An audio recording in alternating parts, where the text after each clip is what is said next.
নমস্কার, আপনাদের সঙ্গে আমি অমৃতা। আপনাদের জানিয়ে রাখবো এই মুহূর্তের আরো একটি গুরুত্বপূর্ণ খবর।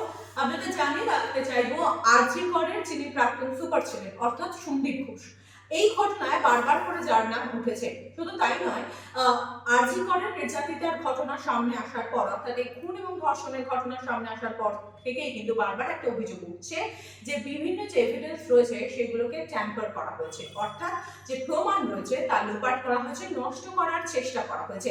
এমনকি নির্যাতিতার বাবা মা অর্থাৎ পরিবারের পক্ষ থেকেও এমনটা অভিযোগ আনা হয়েছে।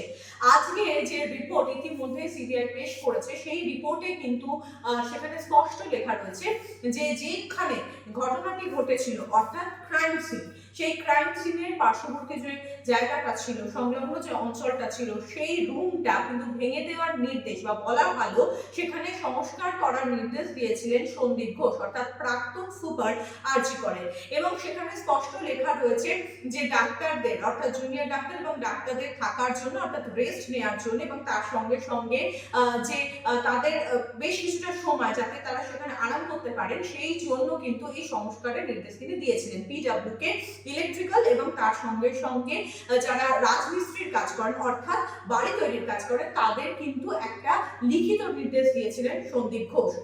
তবে এই ঘটনার পরিপ্রেক্ষিতে যখন জানতে চাওয়া হয় সরকারি আইনজীবীকে যে কেন যখন এই ধরনের একটা এত বড় ক্রাইম ঘটেছে তাহলে ঠিক তার একদিন পর অর্থাৎ 10 তারিখে কেন এরকম নির্দেশ সন্দীপ ঘোষ দিলেন, তখন বলা হয় সরকারি আইনজীবীর পক্ষ থেকে যে এই নির্দেশ আগে থেকেই দেওয়া ছিল, শুধু সেটা বলবৎ করা হয়েছে।